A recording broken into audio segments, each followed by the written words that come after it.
our cuts in a few. We're starting this with this story straight out of River State. Electricity workers are threatening to shut down over attack on their member. And then on Akwa Ibom State, government to dissolve EXCO boards. And then on the economy, Nigeria's debts to rise with fresh $1.7 billion loan from the World Bank. On PMS, reactions trail NNPC sales monopoly. On minimum wage, recruiting agencies urge National Assembly to clarify ambiguity. And then on the hashtag End Bad Governance protest, DSS releases detained protesters. We'll go on a short break, and after that, we'll delve straight into the details of the story, dissecting them and hearing the analysis of our guest, who is already seated in the studio. Please stay right here. It's also go anywhere. The people of Maiduguri need your help. A catastrophic flood has engulfed the city, leaving over 1 million residents stranded and fighting for survival. Entire communities are submerged, with people trapped inside homes and on rooftops cut off from food, clean drinking water and essential supplies. Health experts are warning of a potential outbreak of deadly diseases, and medical facilities are out of commission. The situation is dire. Helicopters, boats and high-riding trucks capable of navigating the treacherous, waterlogged areas are urgently required to reach the countless men, women and children still awaiting rescue. The Nigerian media is issuing a desperate plea to the government, humanitarian organizations, international actors and citizens across the nation. Step in now, before it's too late. For more information on how you can help, contact Professor Usman A. Tar, the Honorable Commissioner for Information and Internal Security, Borno State, on 0809-233-3955. Every second counts. This is powered by Atlantic Television Network.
thank you so much for standing by. It's still Atlantic Television Network. The program is still Atlantic Blowout.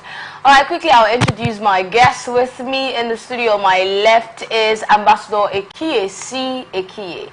He is a public affairs analyst, one of our regulars in ATN Blowout. Good morning to you, Ambassador. My pleasure. Nigeria will get better. Exactly. I like the optimism. Thank you so much for coming. And I have Chuba Opuzo with me. Chuba, how are you doing this morning? Very pained. Pained? Why are you pained? Once again, the narrative we've been made to understand that the Nigerian script is written from the Nigerian people's viewpoint, and we see it play out on a daily basis. But it's fine.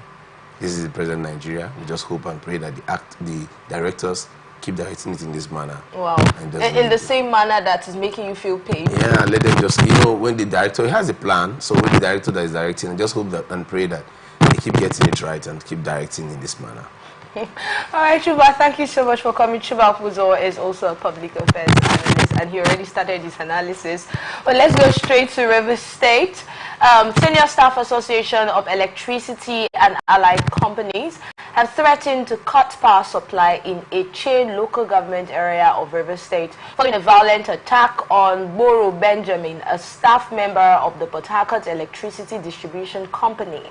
Benjamin was assaulted while inspecting prepaid meters for illegal bypass at Diamond Estate, Eche.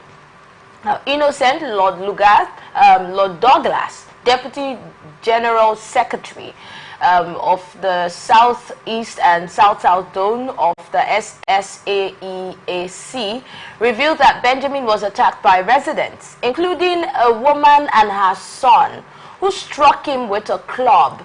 Now, they have issued a 4-day ultimatum for the attacker's arrest, threatening to cut electricity to the entire area if no action is taken.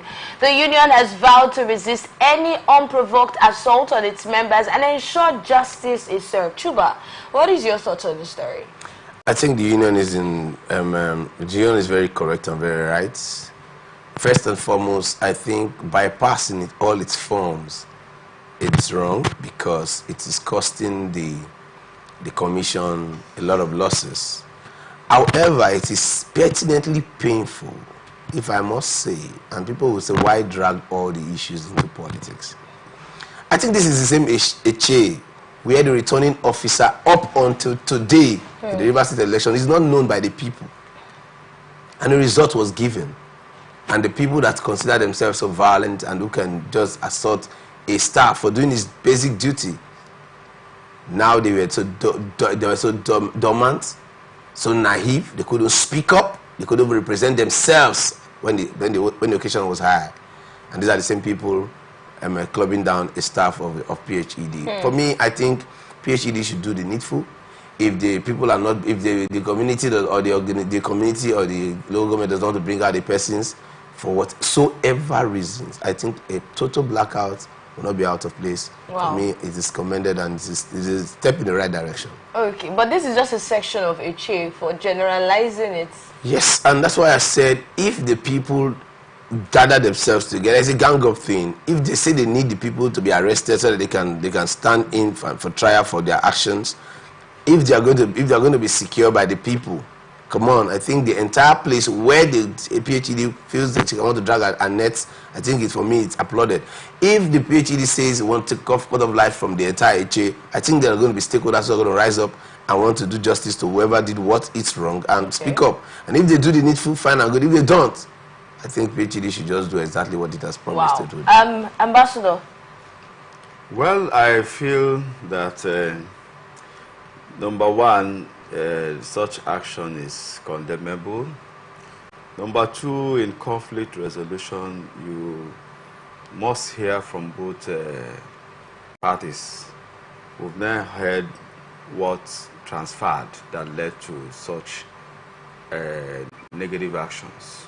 Because the fact that you are working with power holding never gives you rights, maybe to talk to people anyhow, or want to act in a manner that is not lawful.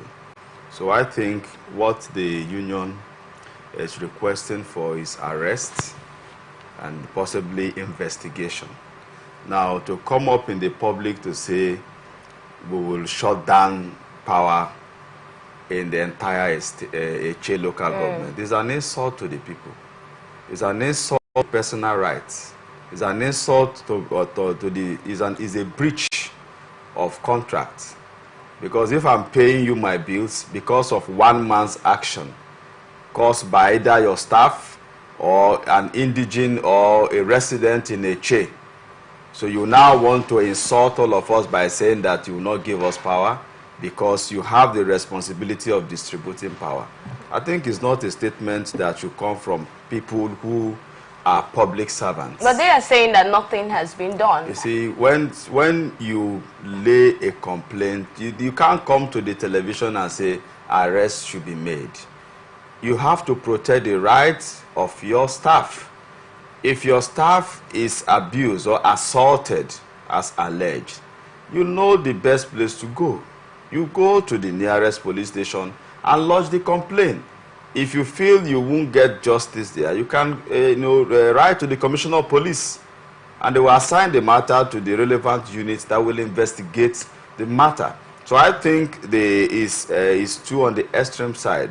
And beside that, if we are talking about the activities of the power holding, they have their righteous side, they also have their ill side, because most of the times we suffer a lack of power because they say they have gone to steal one item or the other where the transformer that is meant for the company is kept, and then the users are made to contribute money to replace it. So most time I ask, the money you collect for bills, is it not business we are doing? You ought to protect your facility. And if your facility is not protected, something got missing. I'm not saying that it is right, but these are recurrent activities. Right now where I'm staying, they said they stole something from the transformer, and then we paid only for 2 weeks again. They said they've stolen that same thing again. And this is like 1 month plus. We don't have light. And then the community are saying that we have to contribute another money again to buy. That's what power holding is waiting for. So when we contribute money to replace that, then you give me light, I pay bills again. So there are a lot of irresponsible actions from this power holding. Sometimes their attitude could be provocative. So that's why I feel that that action is condemnable. We would like to say that the union should be patient. The report should be lodged, if it has not been lodged, to the nearest police station, and then the police should do the needful. But to say, because if the person is not arrested, have you requested for an arrest, and maybe the community now resisted the arrest? So the story is not very complete to us. So I feel that there should be a judicial process to see that the person who was wrong should be, penalized. All right, let's hear Chuba now. Since he said, Ambassador has laid a lot of, should I say, he has said a lot of things, especially pointing out some of the things that you also got to mention. Let's even start from where he said, causing a blackout in the whole of Eche because of one particular section of Eche, the action of an individual or certain individuals, that could be extreme. You see, I would have loved us to remain or stay on the context of the news that the information we have. Excuse me. Okay. The reason is very simple. Whether you like it or you don't like it, if you want to broaden the net, you ask yourself, a couple of months ago, you saw the PhD reel out all the MDAs and ministries and even the ASO Villa that were owing them humongous amounts of money. True. And one would ask, if the Ministry of Power is owing PhD, who else should not be owing them? But that is the present Nigeria we find ourselves. I don't want to. If I want to digress a little, you can understand that Ambassador is hit already by the PhD incompetence or inabilities to provide power and sustain it in his own resident. And upon that net, you can see, yes, that is the reason. One of the reasons he has to vent his anger. The truth cannot be overemphasized. This is a social contract. The PhED's function is a part of government. It's functioning from a standpoint where it believes that government should be able to be of an assistance of help to her. Now, when you talk about community policy, some people will talk about, say, you have vigilantes, you have, what's it called, state, or whatever call it, a local government chairman, even a community chairman. And sensitive materials of this nature will get lost. And you find out that instruments or institutions of government do not have the powers to demand what they ought to demand. Because one of these persons, 90% of our local community leaders are either political talks or associates of strong men, because we have stronger men and stronger institutions that nobody can talk to. They just act the way they so want to, they so feel. Ask yourself for crying out loud. You call yourself the chief security officer of a community. You call yourself a local a president of a community or a chairman of a community, and materials of these nature are missing, and nobody can call you to question. When they do, you just wave it off like no, it is nothing. Sort yourself out, because you have the understanding that you have a higher number you can call, and when you call the higher number, all the organs of government are standing still. Ask yourself, like I said it, I do not want to what's it called? Get myself digressing in any way, but I cannot help it. But from Ambassador's explanation, he was implying that the PHED should be responsible for protecting their own facilities. You see, by what we do, we have interfaced with the PHED on issues of this nature again and again. Ask yourself very simple and fundamental questions. The PHED made us to understand in a communal clash of this nature, where whatever they call, I don't know, they say mercury have been one tickle chemical that was stolen and it was costing millions. In one of the issues in the course of negotiations, it clearly stated that for every transformer you place somewhere, if you say you want to man a personnel to manage it, and they put in that, they factor that cost to the billing of the power, the whole country will burn.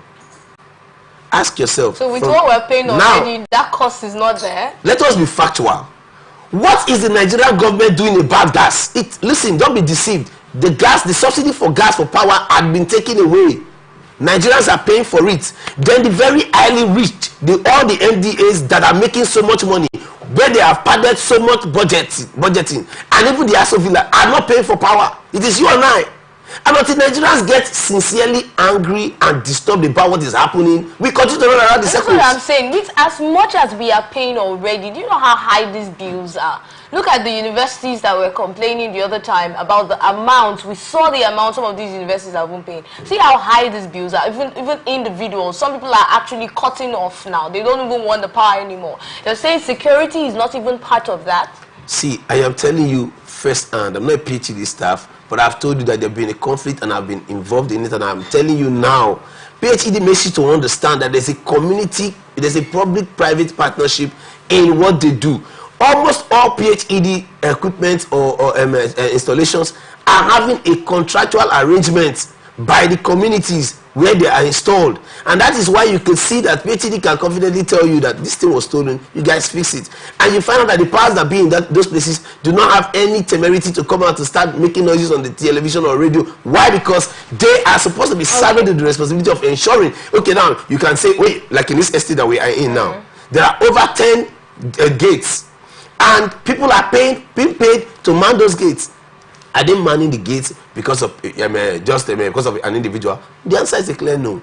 Both the PhD installations that are here are part of the business of the security agencies that are manning this environment. Right. But whether you like it or yes, what we are saying is, like he said, the information might not be entirely complete, but from the information we are having, upon which we are sticking to the analysis, is the PhD has said a staff of ours was assaulted on grounds of bypass. Listen, we cannot pretend that bypass is something that is almost predominantly happening. It's still members of the PhD that still help these people with the bypass sometimes, according to what that is why what the ambassador postulated is very key. When investigations are carried out, the PhD understands that the bypass was carried out. The person or the agent that ensured that bypass was carried out.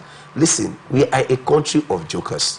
Ask yourself, again and again, we just finished an election in Edo State that is so shambolic in nature, and how they get there again. So whether you like it or yes, now PhD is running down this route because there are no penalties for their crimes. When people, what's it called? When I had a problem one time in PhD on account of bypass. I traveled. I was not in the state.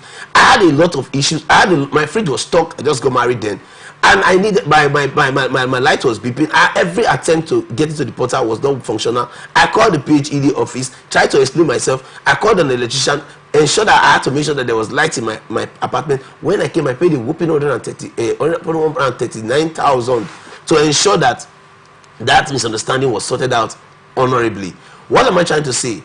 There are people like us who have chosen to toe the path of all the call righteousness and live right. But the realities about the Nigerian state is the fact that we have stronger men than institutions. Okay. And that is the problem. Thank you so much, Chuba. Let's look at the fact that the community now. Chuba has talked about security and all of that. If you have a business in that particular estate, and then you wake up one morning, like we saw the other day in one of the close-by estates, that somebody's business, I think his wires or something were taken off and all of that, stolen, and his shop is just very close to where the security guys are usually standing. So if the community had to pay when something was stolen, what happened to making sure that that is protected? Yeah, you see, if that's what the power holding is saying, company is saying, in the issue of security, that the bill will be high, I think it's baseless. Because I do not know how much an average security officer from a security company earns. I don't think they will earn up to 70 or 100,000 naira. So if you even say that, okay, there should be security fee for residents, I think some areas may not be more than 1,000. For each individual to contribute. I don't think it will be more pleasurable.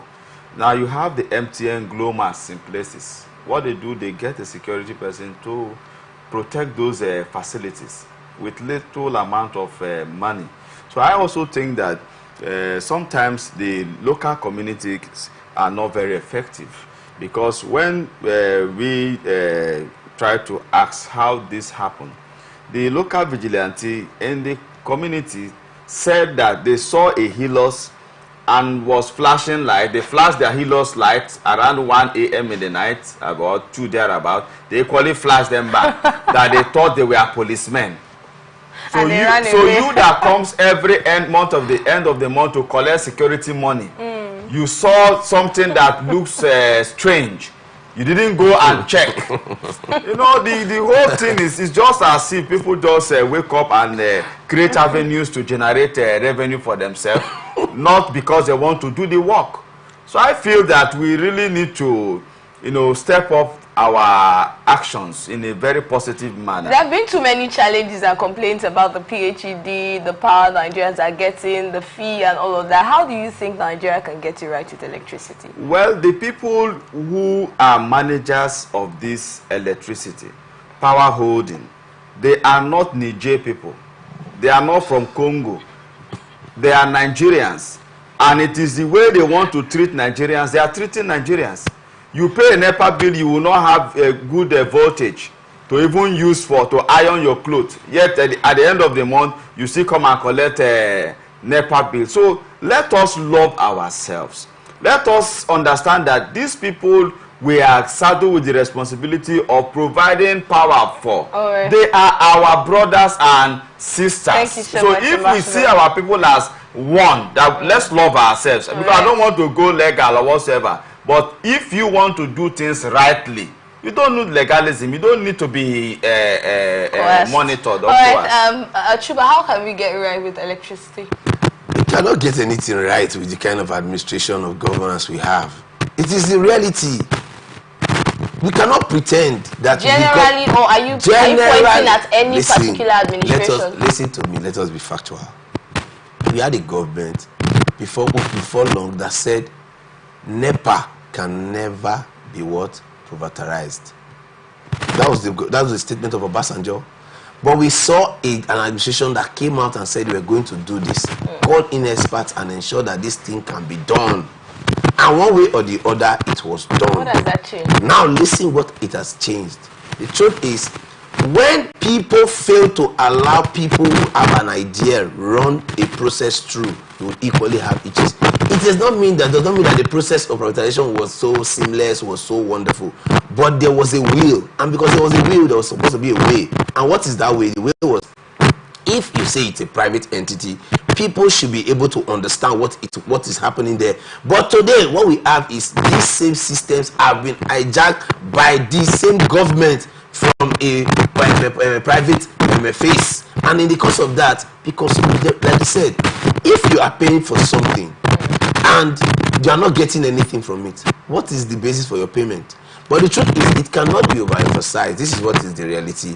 We are going to continue in this manner because even the PhD bosses, the people that run the Eastern region, the Southern region, all the regions and discos as it has been broken down to, and Gencos, hear me, they are cronies of government, and the government is bigger than the system. When they say government, they have become warlords. So whatever they do, they will get away with it. Even if they don't give us life for 4 months, and you are still under estimated billing, they will still come and collect bill. And if you don't still pay, they will still rule your wire. The day the light will still spark in that place like it's just a flash of it. If you don't come and pay the money for your wire and all of that, you will not still have light. And there are no places you can go and present your cases. Really, there are no places you can go. If to the extent of supposed highly rated Nigerians who are being told to go to court, and they went to court, and the court that they went to came not to them, is it your nice issues? So this is the reality we find ourselves until there's a change in the system. I tell you, we just talking about a change in the system, let's go to Akwa Ibom State and see the change that's going on there. Akwa Ibom State Governor Umo Eno has hinted at the imminent dissolution of the State Executive Council along with statutory and non-statutory boards.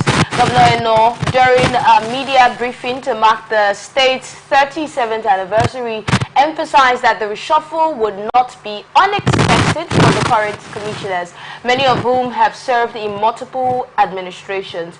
Eno inherited most of his cabinet from previous administrations, except for the Commissioner for Internal Security and Waterways. While acknowledging the need to rejig the system, he assured that the dissolution would be conducted with respect and not as a sudden announcement. He plans to hold a session to honor the commissioners for their contributions before officially dissolving the ESCO and boards. Regarding his relationship with the federal government, I emphasize that this partnership is crucial for state security. Okay, that's another one. Even though he expressed confidence in the benefits of this robust synergy, especially in maintaining peace and enhancing the state's development. Chuba, I'd like to get you first on this particular story.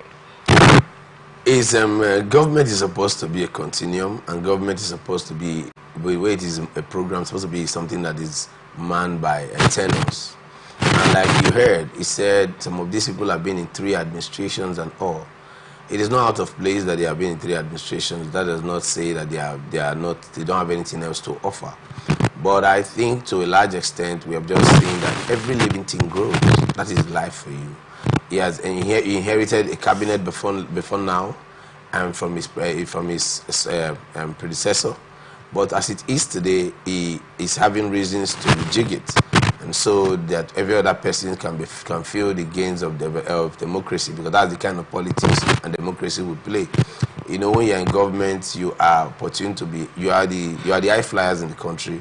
Government is the wealthiest sector in our nation, so everybody wants to be there. So some people that have been there for like 3 administrations should now be thinking of stepping aside. If you have gathered enough money and you have a head to invest, fine. If you have not gathered enough money, then you start crying foul. Hence, 2 administrations, 3 administrations, so much has been accrued with the kind of system we have. So for me, the rejigging of his cabinet is not out of place, and I think it's expected, because so far so good. He has to become a man of it for himself.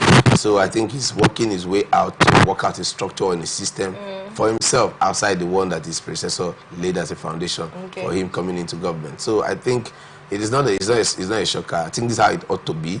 At least a year, 6 months is enough for your boss to appreciate that the list he gave you, you honored it and all of that. That notwithstanding, he will still liaise with them, do things. They will still be party men and possibly get things done together. But right. I think it is the normal process. Okay, so for the new people coming in, now it's time to make space for new people to come in and gather more money. This is the system we have found. Because you said if they've gathered enough listen money. to me. This is the system we have found ourselves. We just what is the system we can come out. ourselves? I have told you I've never come to be politically correct. I've not come to really make people just unnecessary. I could not give you unnecessary comfort. The truth is, this is what it is.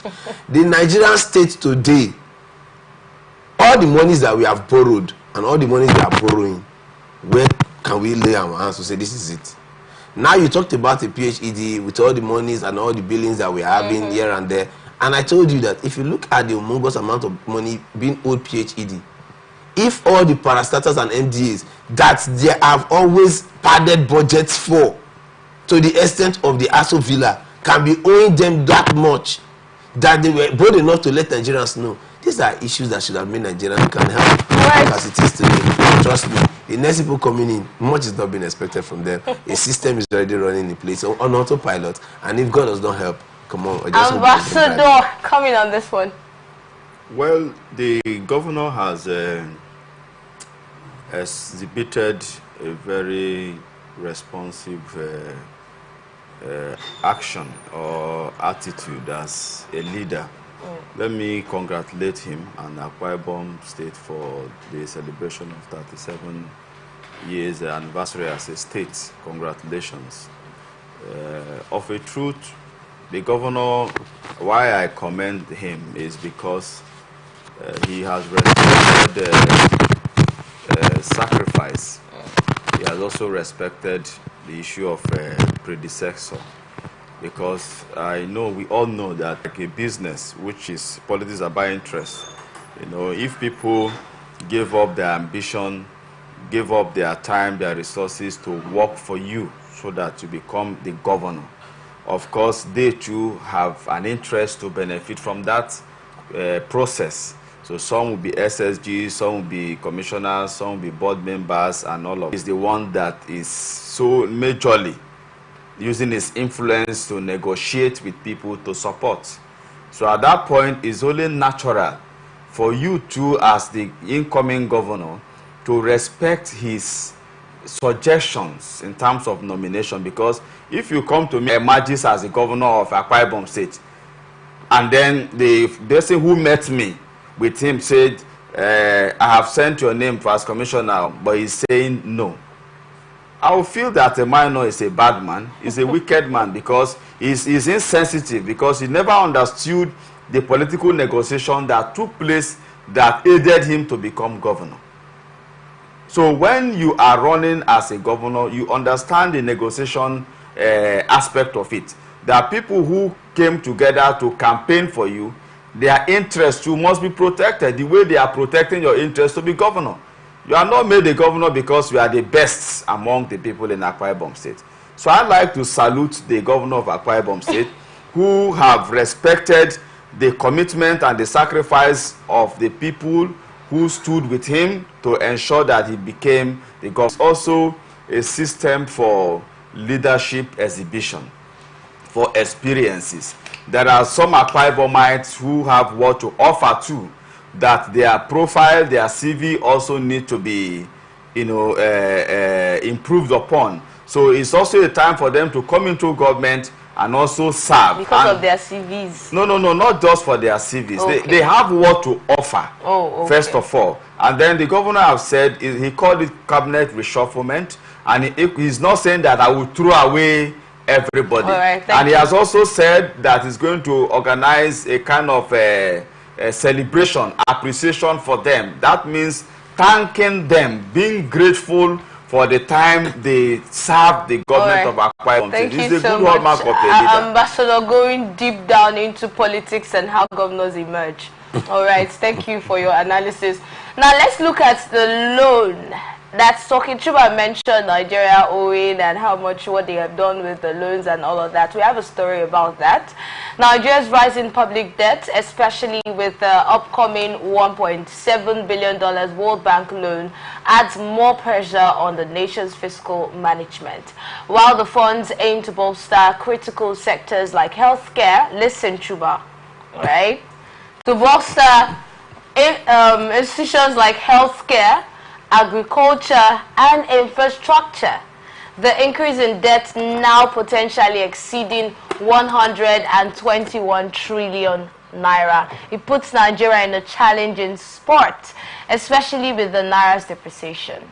Now, this loan could play a vital role in stabilizing key sectors, right? But the cost of servicing it might deepen existing financial concerns, particularly for citizens that are already grappling with inflation and the high cost of living. But it doesn't mean there are no good sides to it. Given the current state of the economy, it reminds of the importance of strategic communication and clear messaging when discussing such matters. And just as, okay, all right, so let's look at this now.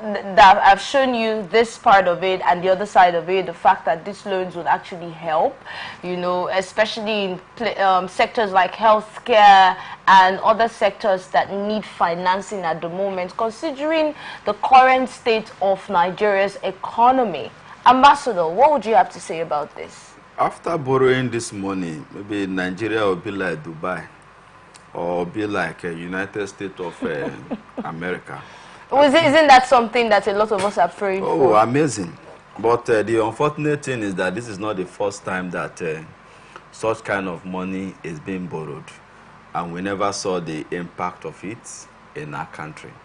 I'd like to ask, if you are still going to borrow money, when states governors are still receiving money in billions, 25 billion, 30 billion, 40 billions, a state that is receiving 40 billion naira,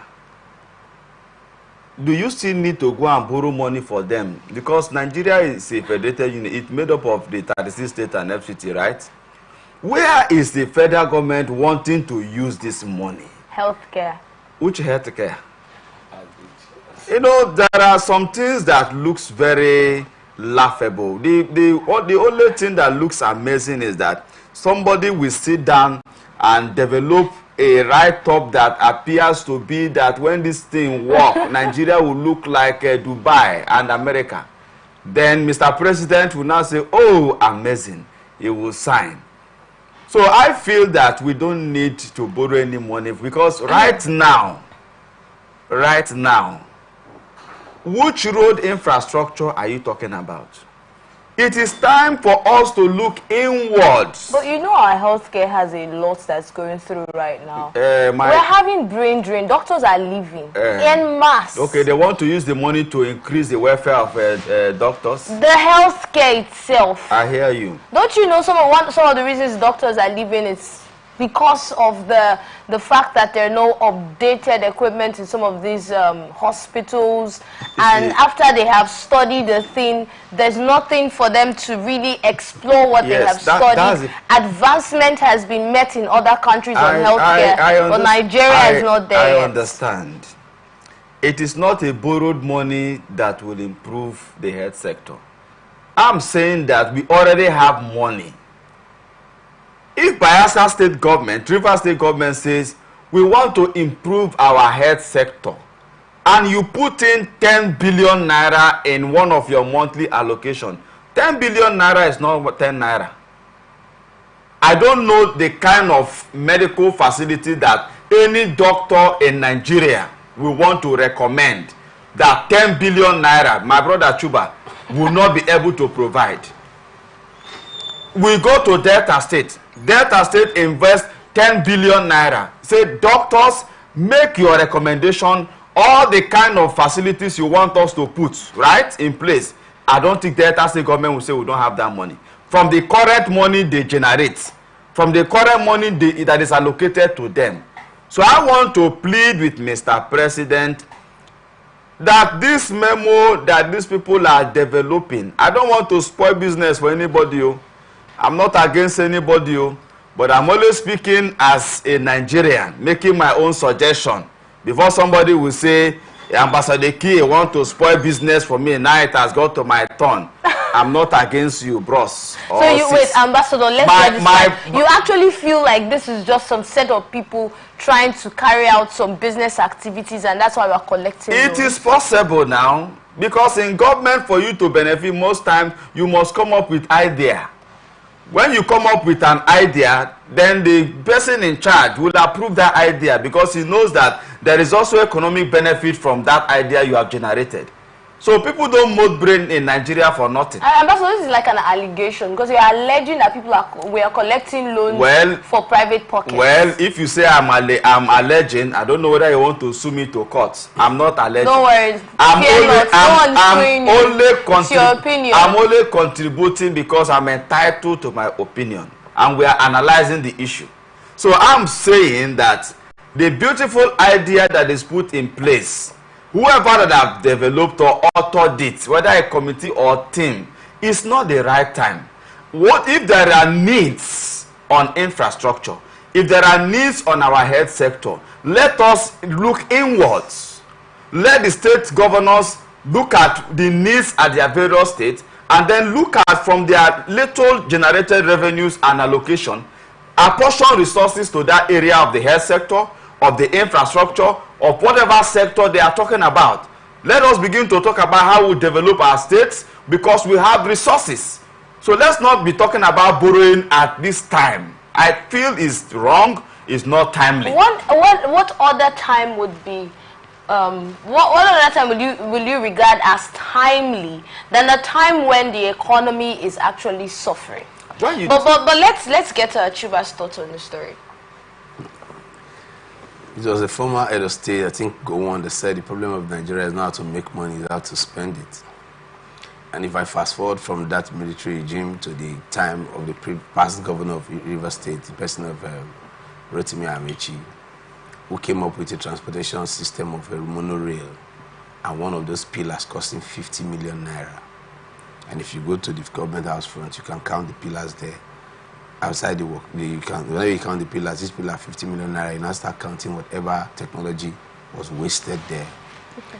Now, what am I trying to say with all of this? Ambassador is only being careful and wanting to be politically correct, massaging the egos of the political leaders. But that is the difference here, because the truth is, Ambassador has said it all. I will only echo it. The Minister for Women Affairs, when she took over from Beta Edu or so, she came to see a loan from the World Bank of over $500 million. From that loan, she said the facilitators will be collecting 40% from that loan as facilitators' money. Then our office is supposed to collect 5% or 1% as the case of the she was not part of it. She came out to the high heavens to complain, to cry. What did the security financial institutions in Nigeria do? That issue is, as we're talking now, I'm trying to remember because it's a forgotten story. Now we're talking about 1.7 billion to be borrowed again. You ask yourself, to do what? We sent 46,000 soldiers and military personnel to Edo State for one-day election, that at the end of the day, the result that is coming out from that election is one that the people are crying like the election never held. Have we at any point in time deployed 40,000 to say, man the bushes today, that the farmers will work for 24 hours and after come back, let us see what the bandits are going to destroy the crops or destroy what they have done? We are not a serious set of people. There's no mising words. People will go, there are people say that facilitate this money. Another problem we have, the World Bank has given us this money. If you are borrowing somebody money, don't you, are you not starting with the responsibility to go and know what they're doing with the money? All the monies that have been borrowed to Nigeria, what have they come to investigate to find out that they've been done with the money? The money that they expended in elections. How many billion was put into election, general election? And the election was so shambolic and embarrassing. And tomorrow, the people will still come and beat you for money again, you still borrow them. It's an hanky-panky game. They don't do that in other claims and other nations because they know that the countries will probe those processes. Look at the aliboting say, the embarrassing process of aliboting in Nigeria. People went back to the United States of America and were jailed for the roles they played here in another man's country. But because Nigeria is a wuru for everybody, strong men deciding what they want, and the people are so dumb, they have no voice anymore. Automatically, the government does what they like. A government that takes pride in arresting people that came out to protest, but cannot take pride in saying that 30 people died, or 18 people died, or a carnage was rendered in a place, and people were kidnapped, and let government throw all our arsenals into that, come that place. The government will not do such. Up until today, I'm yet to hear what has happened to the people that killed the 6 soldiers in Sokoto State. Till today, that story is almost history for me. I stand to be corrected. Yes, people can bombard the platform and say, it's not even informed. This happened, that happened. Fine and good. I'll be very glad not to be informed to know that something positive happened.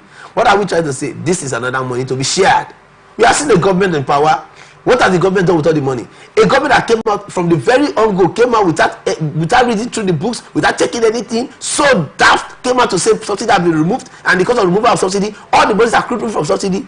Nobody can give account of it. And at the end of the day, we are talking about even paying even higher subsidy. They are telling us they are going to borrow money for what infrastructures? Where I've been pointed to say this money that is coming in, we are going to look at XYZ as the farms that must be workable. And it is all these years that has happened. When even projects have been pinpointed that this is a project we are putting money for, when they were not carried out, what has been done to the people that were saddled with responsibility to do so? Nothing has been done. It's a government.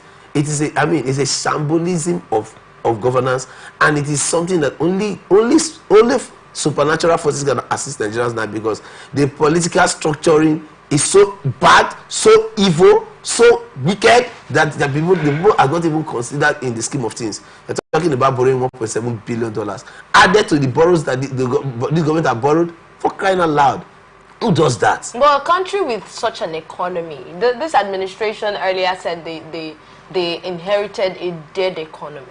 With that in mind, and considering the financial strength of the economy of Nigeria right now, don't you think this could be a right move? But if you say it's another way of, getting money to spend and all of that, how do you think we can come out of this? Listen, I have said this and I will keep reiterating. The traditional local proverb says the fish starts rotting from the head. If this system of ATN is not functional, you look at the chairman, the CEO, you look at him. If it is functional, you look at him. What are we trying to say? We cannot overflog or emphasize these issues. The present president of this country prided himself as solely bringing the former government, the former administration to power. He beats his hand on his chest and said, I am the leader of this party and it is my turn to be president and I will be president. I know what I have done to put the structures and systems in place, and this is what will work. And he has become president today. How can a same person come out again to start making excuses for such an administration and such a people? And I have said before, without mincing words, from the day the president was announced president of this country, we had never expected anything good, but we only be constructive critics to tell government that we never expected anything good from you, so do something good so that we can be wowed. Outside of that, nothing can happen. The president came into office and gathered all the urchins, all the non-urchins, all the evil doers in this country, all the riggers of election, all the wicked people that have brought the country to our knees in all these souls together. Then what are you expecting from a rotten tree? Expecting good fruits? The reality is what is staring us in the face. Whether we like it or yes, this is another money to be borrowed, to be shared, and to be expended on areas they consider more valuable for them. In the election, we are still talking about vote buying in 2024. How do we come out of the economic The only way we can come out of this economic problem we have today is for the Nigerian people to stand up and say, if there is a protest tomorrow, nobody should stay in his house. If there is a memo tomorrow to say there is a town hall meeting where people want to vent their anger and vent it right, nobody should stay in their house. Nobody should stay. What happened? Listen, we did not protest, and let us not lie to ourselves. So we've not in a population of over 6 million people, 30,000 people come out in River State to say they are protesting. We are jokers. We have not felt the heat. So the people who came out for what? Listen to me. Those people are the patriots. They are the people to be celebrated. They are my friends. I respect them. I adopt my heart for them. They are the real Nigerians. They are the people who wish Nigeria well. But a larger chunk of Nigerian populace like you sit down here, make analysis, and come out at the end of the day, join the bandwagons of our leaders who have chosen to kill us, and pretend because everybody is looking for safety. But you ask yourself, is it the Nigeria you want to bequeath to your children? Some people already have children that are scared of their tomorrow. Some people are looking for the least money to say, okay, let my child go to Ghana or Benin to start living, because Nigeria does not seem a country to stay. So you're saying the protest will take us out of the states that we are in at the moment? The protest, if a genuine protest is allowed to occur in a civil climate, like we saw what happened in Kenya, when people ventilate their anger to that dimension, leadership has to think, All or right. leadership will have to have a crack. All right, But in a system of ours, that is what we are saying. Something has to be done. We'll talk outside more. We'll talk more about structure. protests later on. But let's bring you in Well, the conversation. I also like to contribute that when Mr. President came on board, very many of us believe that he's going to come up with new innovations that is going to lead Nigeria to a very good promised land. I also want to state that the president did not gather all the criminals, all the election riggers and all that. There are still responsible people that are in the government of Mr. President who are also doing well in their little rights. And we know that there are some who are not really performing, they are underperforming. But what we are only advocating is that Mr. President should sit up and ensure that the right thing that will make Nigeria right and better should come up. We know that the loan that is before us will be taken, will be granted, you know, because of the kind of system we run. The masses really do not have a say. The masses do not really have a voice. But we are saying, in case the people in government, Mr. President, will want to hack into our suggestions, that in case maybe he has not been reminded that this loan that we want to take may not be very helpful to us. Yes, we inherited a dead economy. It's not the economy that money will no longer be coming in because we still have crude. And our state governors and local government have still been receiving allocation. My brother Chuba, is that correct? So it means that there is still money coming up to ensure the welfare of Nigerians. The day state government no longer have allocation, that's the day I will say that the economy is dead. That's the day I will say that let us look for means of borrowing more money to run the government. But for now, the state have still been receiving, they are still receiving the billions of naira. The local government are still receiving the millions of naira. So agencies of government are still getting what they ought to get. So I don't think we are having challenge, because what they said is not to maintain government, is to invest in infrastructure, in road, that we, for how many years since democracy started, we are still struggling with bad road, our federal road. So the only where you can have a good road mainly is when you get to FCT Abuja. That's where you can see the presence of the federal government in a high tempo. So I want to say that if the road is our problem, like I've talked about the health sector, right? Governors should be made to invest in the health sector. Let the best brain in what do you call it, Association of Medical Doctors, put up a suggestion, a memo. This is what we need on the road. They have time, yes, on the federal road. If that is where federal government want to put money, because it is not working. The River State governor should be allowed to should be made to repair the road from Port Harcourt from River State getting to Bayelsa boundary. The governor of Bayelsa should be made to repair and you're referring to federal roads? That's federal government is still state government. You just have a way of taking the hands of the federal government off their responsibility. Because it is not working. These things that we are talking about affect members of the states. That's why I'm emphatic. Because the state will have the resources. Let us look at the solution. The federal government does not have the resources. Federal government is Aboki. Federal government is in Abuja. What do you mean by federal government is in Abuja. So if Abuja people don't want to repair our road in River State, should we now say that the road should remain that way? Who is going to suffer for it? So I'm saying that if our problem is the roads within our states, let the state governors tell the federal government, okay, just give us the permission. Because in most of these states, we see where the repair road bigger than the federal government road, right? So let the state government say, our citizens and indigents have agreed that give us the permission to repair this road. After all, there were governors that repaired road and we are asking for government to federal government to refund them. The same governors you're saying leave these things and give us the money. And you know, I always make reference to that statement, not because I'm against it, right? If money is shared, I'm a citizen, I'll get my share. You understand? But what I'm trying to say is, sometimes when you mention some of these things you expect the state governors to do, and then I'm now wondering how they would do all of these things if your suggestion of sharing the money to residents is You scared. want me to repeat But this we're thing not, all the we're not time? going No. over it. When you raise We're it, not when, today. no, when you raise it, I must Ambassador, respond. I'm sorry.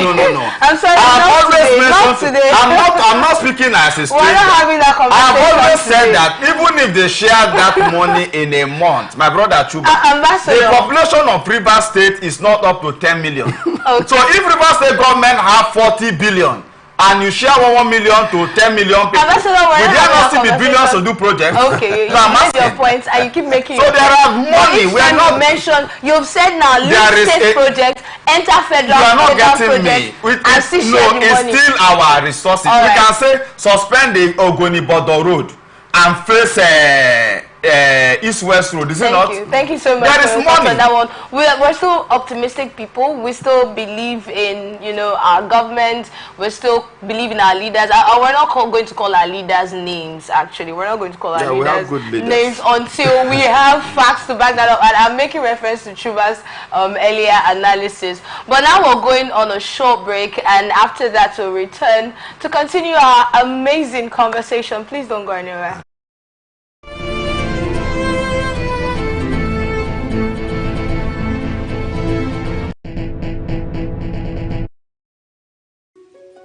The people of Maiduguri need your help. A catastrophic flood has engulfed the city, leaving over 1 million residents stranded and fighting for survival. Entire communities are submerged, with people trapped inside homes and on rooftops cut off from food, clean drinking water, and essential supplies. Health experts are warning of a potential outbreak of deadly diseases, and medical facilities are out of commission. The situation is dire. Helicopters, boats, and high-riding trucks capable of navigating the treacherous, waterlogged areas are urgently required to reach the countless men, women, and children still awaiting rescue. The Nigerian media is issuing a desperate plea to the government, humanitarian organizations, international actors, and citizens across the nation. Step in now, before it's too late. For more information on how you can help, contact Professor Usman A. Tar, the Honorable Commissioner for Information and Internal Security, Borno State, on 0809-233-3955. Every second counts. This is powered by Atlantic Television Network.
has been a really hilarious one in the studio, and I could not really wait to bring you into the conversation. Thank you so much for standing by.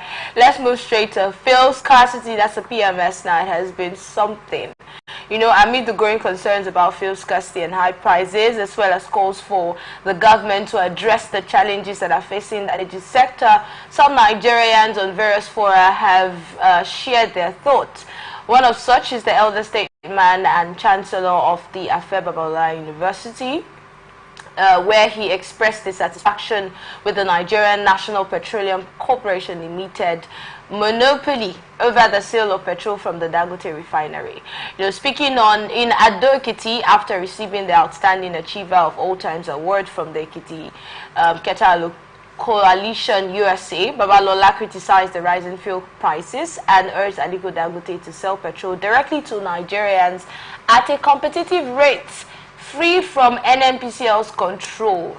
He has emphasized that free trade would benefit the society and reduce fuel prices. He called on the government to prevent monopolies and promote competition, allowing other investors to establish refineries. He urged the government to alleviate the hardship experienced by Nigerians, starting with Nigeria's abundant resources. There should be no reason for its citizens to suffer.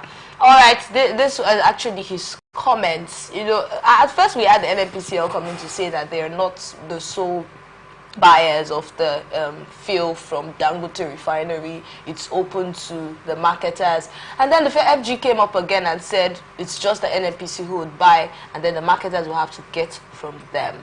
And that's also the statement currently of the NNPC. There has been a back and forth conversation, but I'd like to get your thoughts on the monopoly of the NNPC from getting fuel from Dangote. Before we get to the monopoly, let's be factual. A couple of weeks ago, the Dangote refinery told us that they had to sell their fuel out of this country because the Nigerian government and the independent marketers had already had products from elsewhere as provided by the NNPC, so they had to sell their fuel outside this nation. And whether we like it or we do not like it, you say we should not call our leaders names. Then what do we call people who over and over again keep holding us on the jugulars, ensuring that we suffocate, ensuring that we die in an economy so constrained like this? And we know that one of the reasons why Nigerians or people even had any altar of hope for at the emergence of the Dangote refinery was on the grounds or premise of the fact that the Dangote refinery was going to be localized. All of those costs of landing, all of those speak English that they speak about importation and all, the bottlenecks will be taken away because the product was already within our shores. Then we're looking at a cost slash grossly. And from the information we had weeks ago, it was obvious that the Dangote refinery product was cheaper than what we were buying in the Nigerian oil space. Now, again, the federal government had gone to arrange get another arrangement. First and foremost, the monopoly of the NNPCL in our formation, moving from NNPC to NNPCL, the whole process was shredded in secrecy. This is a government that has always been laced with so much lies and lies upon lies. And again, these lies are obvious, they're staring us in the face, but somebody just comes because of his opportunity that he has as a government agent. He comes to give us a two-line explanation and walks away and wants us to live with all of that. Now, a stakeholder to the tone of Afebabalola has come out to say that NNPC should not monopolize the Dangote product. If Dangote says that I bought and I produce this product at the cost of 400 naira, and at the end of the day I want to be selling at 650, it's not because the thing's already at 1,300 or 1,350 or 1,200 as the case may be. You will not say no, Nigerians must buy at 850 or at 950, so we have to be the ones to buy it and raise money for the country. Which country are we talking about? Did Dangote say he wanted to sell at 650, or that's just an example? I'll give you an because analogy. Nigerians expected something like that, you know, a price around that. But the price that came out at the end of the day was more than we had envisaged. Ask yourself a very simple question. The price that came out at the end of the day, was it the price that came out from the Dangote refinery as a corporation, as a company, or came out as a product information from the Nigerian NNPCL? These are the fundamental questions and issues you should ask yourself. If a government says we have removed subsidy, we don't want to subsidize the product for Nigerians, then what is the government, the parastatal or the government agency or government company's business in wanting to buy off the product and by extension sell to Nigerian marketers, then you should understand that the secrecy and what is shrouded inside of it, that should be what intelligent people should be bothering themselves about as questions that ought to be answered. Now you ask yourself, you say you are no longer going to subsidize product. Somebody now makes the product available in the country. You are supposed to have no business. Yours is to ensure that marketers do not hoard it when they receive the product. Marketers sell the product. But now you want to monopolize it by buying out the product and by extension retailing to the marketers. There we now ask a question: who wants to gain where? In NNPC that over the years have not been able to say this is what we have gained in a kobo, but been running in deficit, and people have been employed, and people are still being kept on their jobs. That's the NNPC want to be the one to buy off the product from Dangote and sell to Nigerians at a better rate. For crying out loud, let's not. Who is fooling? So talking about that, let me quickly chip in something before I bring Ambassador in. Talking about the NNPC buying and then selling, the NNPC have been importing, and at some point, even the marketers told us that they had stopped importing because of the price of fuel. So they were buying from the NNPC, and according to the NNPC, they were actually subsidizing the fuel that they are importing to sell to the marketers. So talking about how much the NNPC wants to buy and how much they want to sell, last we checked, they had to subsidize that fuel before they got to sell to the marketers. And then down to the statement of Dangote saying that he had to sell the product, that's fuel, outside Nigeria because of one reason or the other with the NNPC and the FG. Actually, the aim of that refinery in the first place was not just to sell to Nigeria, it was actually to cover West Africa, as we were told. But then let's get your thoughts on, especially regarding the monopoly of the NNPCL getting the fuel from Dangote. Well, like I always say, that if NNPCL, the Nigerian government, is giving Dangote the crude to refine on a reduced price, Dangote owe Nigeria, owe NNPCL the duty of giving that product in a reduced price, because if they didn't sell him that crude with the value of dollar as usual with what they sell, then Dangote should also realize that they have done me well by also reducing the price of the product. But my challenge I've always stated here is that it looks as if there is no defined contracts from the very beginning with Dangote Refinery and the Nigerian government, that's the NNPCL right now. Because if the contract was defined, I don't think we'll be struggling. They can only review areas that there is a little bit change. Right now, we are not having fuel scarcity. What we are suffering now is scarcity of money in the pockets and bank account of Nigerians. So we're not having fuel scarcity? If you have money, you can buy fuel. Even when people had money, they were still looking for fuel to buy. Is it at NNPC? Ambassador, how are you asking this question when you actually drive? That's what I'm saying now. I'm telling you that I did not drive today because I do not have money in my bank account to buy fuel. That is for you. I am saying just a few weeks ago, where we are staying here now, before you get to the extreme point or the extreme point to the right, you must see where filling stations are, and there is no, what do you call it? Queue. That's now. We are talking about scarcity now. Now we're talking about yesterday. You're talking about the fuel scarcity. There was no fuel scarcity. What I'm saying, we are talking of now. Today. So we can't talk about last year or last. Who's talking about last year? We're talking about something that just happened 2 weeks ago. How much time has it been? The truth is, since we were looking for fuel and we could not even see fuel to buy. Anytime you look for fuel, call me. There is no scarcity. There is no scarcity of fuel in Port Harcourt. Quote me anywhere. Why you don't see most car users is because there is no money in their bank account, brother Chuba, from the Chuba. You are depositing, and I don't know why, and he's trying to make this discussion look like though you are not. So the truth is there is fuel. There is no scarcity. There is only scarcity of money. And that is to reflect the hardship that Nigerians are going through. If till today, no country, even in America, fuel is not less than maybe $50 or $20. Fuel is still cheap as far as the whole world is concerned. Because why? The only problem is that our naira is devalued. How much is $1 right now? 1,600. Good. And there is no nation that is selling fuel for $1. So when we are complaining that the fuel price is high, it's simply because of the devalue and the uselessness of our currency. Our currency is not useless. When I want to say useless, I'm not saying, okay, go on, let me get a better word. It's not very valued. So I think if our naira is valued, if you even want to sell it at that price, no problem. If we have money in our pocket, if the economy is bubbling, and you tell us to buy fuel with 2,000 naira, we will buy. That's why when you hear me say, share 1 million naira in every 3 months, I'm only saying that Nigerians need money in their pocket. If you give us 1 million naira in 3 months, we can buy rice for 100,000, right? We don't care how much the price of fuel is. We don't care because or how much the prices of goods are. Of course. Why you see others in developed country that are not complaining is because they have avenues to wealth, right? They have avenues to money. Do you know the kind of bills they pay in America?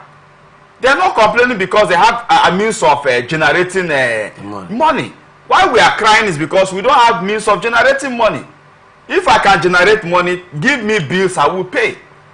So, but our cry is that we don't have means of raising income. Okay, so let's come back to the monopoly now. The issue, I don't even see monopoly there. Sometimes we try to exonerate Aliko Dangote. I don't understand. I'm only trying to say and suggest. NNPC allow Aliko Dangote to fix the price of the PMS.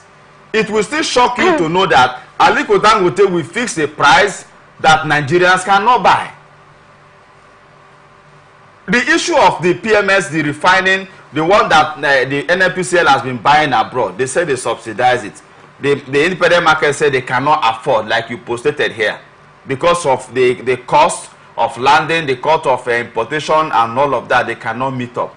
And then NNPC is the one so buying for them and then give them at a little discounted price, whereas we are being paying. It's also see the subsidy we are talking about. But now it's different with Dangote. There's no cost of landing. Good. That's why we are now, saying that if there is no more cost of importation, there is no more cost of landing, there is no more cost of this and that and that. Now it is directly in Nigeria, right? Those expenditures have been waived off.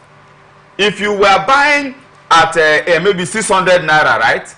And then, or 500 as the case may be there then, they said they were subsidizing for almost 0.5% of what they were buying. That's why we are buying fuel for 500 or something then.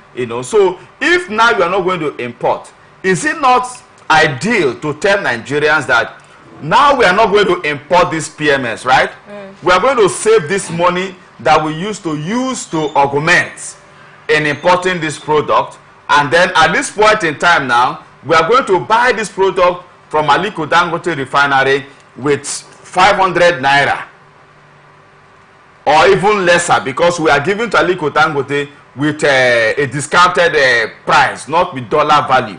So Aliko Dangote is going to give us this product now for 400 naira. So at this point, there is no subsidy again. We are not adding any money. And then if Aliko Dangote says, well, if federal government says, okay, we still need to make profits, right? Because we already reduced the price of crude to Aliko Dangote. Let us add 5 naira for 1 liter. I don't think Nigerians will complain. But I also think that there is suspicion in the price that Aliko Dangote wants to sell.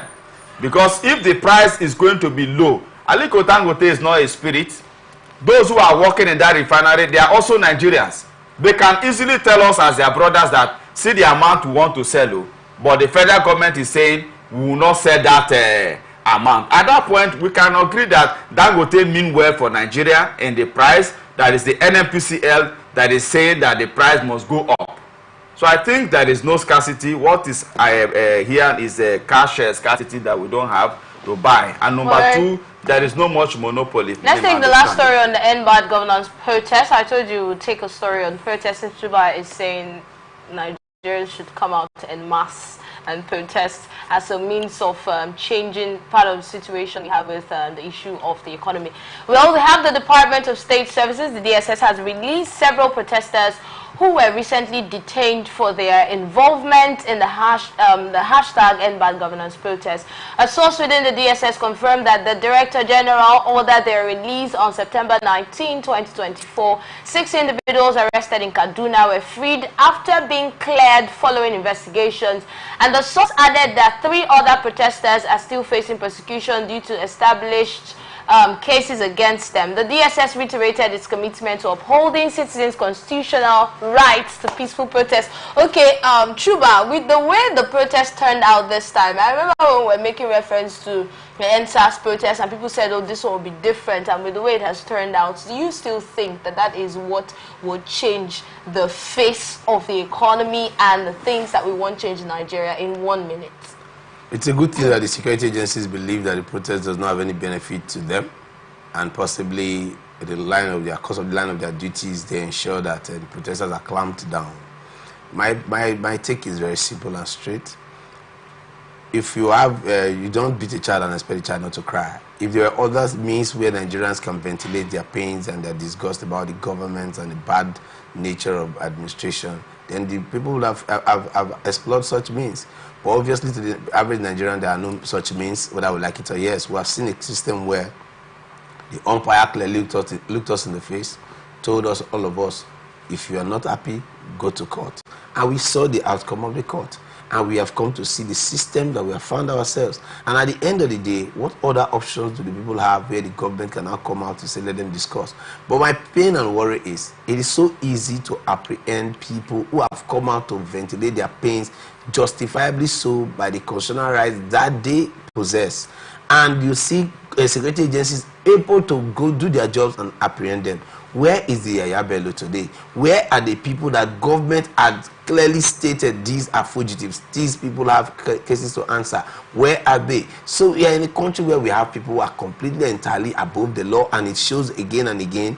And you are leaving the people to, to take their laws into their own hands, have their own fate. And if we continue on this pathway, we might be thinking that we have worked out a process. You see security agents speak, you see politicians speak so voraciously. Yesterday, in the evening hours of early hours of the evening yesterday, you saw the Nigerian police force do a parade with armored tankers in Edo State. So the people that they were showing the show of force to let the people know that they were on ground. Is that the path to go against the needful to be done to get things right? Certain protesters have been released. I'd like to get you so quickly. It's commendable because it shows a reflection of respect to rule of law. Like I always say, where there is suspicion, what the police need to do or the DSS is to investigate. Like we advocated last time that if anyone is arrested after due investigation, if they are not found wanting, they should be released. And I'm sure that the DSS have done that. Thank you, Ambassador Ekie. Thank you, Chuba Okuzo, for joining us today on Atlantic Blowout. Hope to have you some other time as we have to give way or make way for the next crew. Stay connected with us on ATN Socials, Facebook, YouTube, Atlantic Television Network, Instagram, TikTok, Atlantic TV Network 1, and on X at Atlantic TV Net. Remember that peace and unity are the pathways to progress. I am Enidoye Jackson. Thank you so much for joining us. Coming up next is Open Conversation. Stay with us.